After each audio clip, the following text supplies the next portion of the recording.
Hey dear learners, welcome to the Fluent Speaker and today we are going to learn about use of has to, have to and had to। और बहुत ही simple से ये हमारा format होने वाला है और ये वाला टॉपिक आपके स्पीकिंग में बहुत ज़्यादा भी फायदा करने वाला है। यहाँ पे हम कोई इंग्लिश ग्रामर के हिसाब से नहीं सीखेंगे, अपनी हिंदी के हिसाब से ही सीखेंगे और बिल्कुल आसानी से आपको समझ में भी आ जाएगा। जैसे हम बात करें सब्जेक्ट, हेल्पिंग वर्ब, ऑब्जेक्ट, ये सारी चीज़ें हम नहीं डिस्कस करेंगे। बिल्कुल छोटा सा आपको कॉन्सेप्ट याद रखना है जो कि हम यहाँ पे डिस्कस करेंगे। दोनों वे में हम समझेंगे और जैसा आपको समझ में आए वैसा आप रख लेना। स्टार्ट करते हैं भाई। If a task asks for a must to do, then have to or has to is used according to the subject.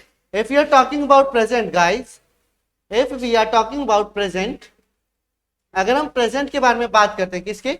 Present के बारे में बात करते हैं। और अगर कोई काम मस्ट टू डू है, मतलब अगर हम बात करें बहुत ही ज्यादा जरूरी है करने के लिए, that we call must, right. If a task asks for must to do, then अगर कोई टास्क आपको दिया गया और बोला गया है कि भैया ये आपको करना ही करना है, then you have to use has और है, राइट। तो यहाँ पे हैज से है वो सिंगुलर की फॉर्म में कंसीडर किया जाता है। Has to is used for singular, right, for singular. और वहीं पे हैव के बारे में बात करें तो it is used for plural, right. Has to is used for plural.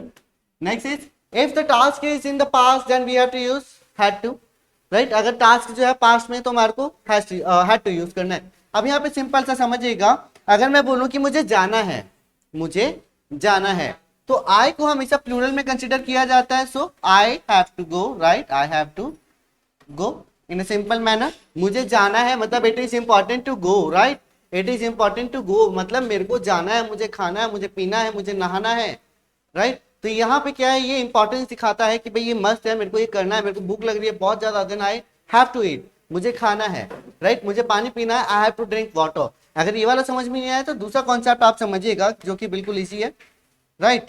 तो देखिएगा दूसरा कॉन्सेप्ट, अगर मैं बात करूं कि प्रेजेंट सिचुएशन में हम क्या यूज करते हैं, हैज टू और have to, right, have to, हम दो चीज यूज करते हैं।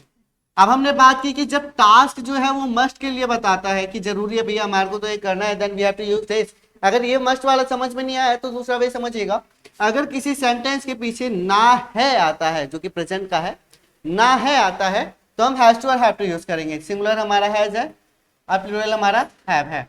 सिंपल से समझिएगा, देखिए मुझे, जस्ट अ सेकेंड, मुझे पानी पीना है, क्या करना है, पानी पीना है।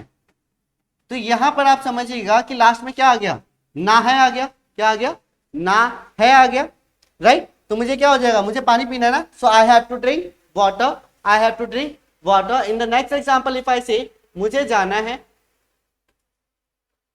सॉरी, मुझे जाना है, देन यहां पे भी ना है आ गया, then I have to go, I have to go. और वहीं पे अगर हम हैज के बारे में बात करें तो ये सिंगुलर है, मतलब उसे जाना है, राइट, उसे जाना है।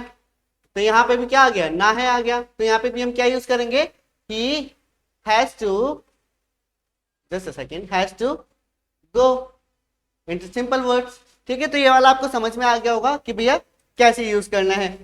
आगे हम यहाँ पे समझते हैं भाई, देखो अगर आपको रूल के हिसाब से समझना है, subject has to first form of the verb, that's all, nothing else you have to do.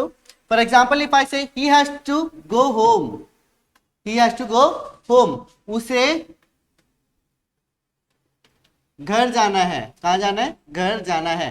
तो यहाँ पे ना है आ गया, मतलब has to have to use होगा, ठीक है। और उसे जो है he is singular, he को सिंगुलर में काउंट किया जाता है, तो he has to go in a simple words। बहुत ही सिंपल सा है कि भाई जिस सेंटेंस के पीछे ना है और ना था आ गया तो वहां पे हम हैज टू, हैव टू और हैड टू का यूज करते हैं। हैज हैव सिंगुलर मतलब ना है और ना था का मतलब पास्ट, राइट। देखो आगे, he is a subject and has to is used for the importance of the task which is must do. यहाँ पे ही जो है हमारा सब्जेक्ट है, has to use for what, it is showing that it is must do, right. ये दिखा रहा है कि ये काम करना बहुत ज्यादा इंपॉर्टेंट था इसलिए उसने किया, राइट। या फिर सिंपल सा किसी सेंटेंस के पीछे ना है आ गया, then we have to use has to और हैव टू। बहुत ही सिंपल सा, ये तो समझ में आ गया होगा। आगे हम बात करते हैं, Ram has to listen, Ram को क्या करना है, राम को सुनना है। Ram is singular, right, singular, then Ram has to listen. She has to come, he has to study, तो यहाँ पे क्या है, सारा सिंगुलर में है ना। अगर मैं बोलूं कि भाई हमें जाना है, हमें लिखना है, we have to write, we have to what to do, we have to write, right. तो बिल्कुल सिंपल सा है, हैज टू आपको क्लियर हो गया होगा, बहुत ही सिंपल सा कॉन्सेप्ट है। आगे में यहाँ पे डिस्कस करते हैं। हैव टू जो हमारा क्या है, प्लूरल में कंसीडर होता है ना। देखो for example we is plural, right, we have to eat, हमें क्या करना है, खाना है, हमें क्या है, खाना है, क्योंकि हम बहुत ज्यादा भूखे हैं, because we are hungry, that's why we have to eat, हमें खाना है क्योंकि हम बहुत ज्यादा भूखे हैं। तो यहाँ पे भी क्या आ रहा है, सेंटेंस के पीछे ना है आ रहा है, but we are using for plural, we are using for plural, right. Next, you have to go, sorry, you have to get up early, तुम्हारे को जल्दी उठना है। मान लो if you are going somewhere, आपको कहीं जल्दी कहीं जाना है और आपको सुबह जल्दी उठना है, then you have to wake up early in the morning, right. I have to dance, मुझे क्या करना है, डांस करना है, इट इज इंपॉर्टेंट, राइट। मन में बहुत ज्यादा क्या उठ रही है, चुल उठ रही है। आगे हम यहाँ पे बात करते हैं यूज ऑफ हैड, बिल्कुल सिंपल सा है, हमने ना है किया, now we have to use ना था मतलब past form of the verb, then had to, subject had to and first form of the verb, right. So look at some of the example. अब मैं बोलूं कि मुझे जाना है, यहाँ पे सिंपल सा समझिएगा, मैंने बोला मुझे जाना है, I have to go मतलब मुझे जाना है, मुझे क्या करना है, जाना है।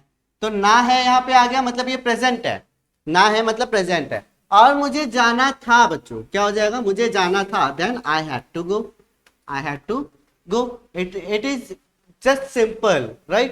बहुत ही ज्यादा सिंपल है, ना है और ना था is considered as has to, have to and had to, that's all, nothing else। now we have to look for the some of the example। Karan had to write, करण को क्या करना था, लिखना था, क्या करना था, लिखना था, so we are using ना था over here। we had to study, हमें क्या करना था, पढ़ना था, it is past situation, right। she had to run, उसे भागना था, he had to listen, उसे सुनना था, right। तो यहाँ पे क्या है, we are using for past sentences, what we are doing, we are using for past sentences। past sentence मतलब क्या है कि ना था, क्या है, ना था, ना है मतलब प्रेजेंट, हैज है प्रेजेंट में कंसीडर होता है, और ना था हमारा पास्ट में कंसीडर होता है। तो बहुत ही ज्यादा यूज होता है। मान लो कि मैं बोलूं कि भाई मुझे खाना खाना था, मुझे घर जाना है, तो क्या हो जाएगा, मुझे खाना खाना था, I have to eat food, मुझे घर जाना है, I have to go home, it's simple one. Hopefully आपको समझ में आ गया होगा use of has to, have to और हैड टू क्या होता है। अगर आपको वीडियो अच्छी लगी है तो वीडियो को लाइक करना, चैनल को सब्सक्राइब करना, और मिलेंगे आपसे ऐसे ही नेक्स्ट क्लास में।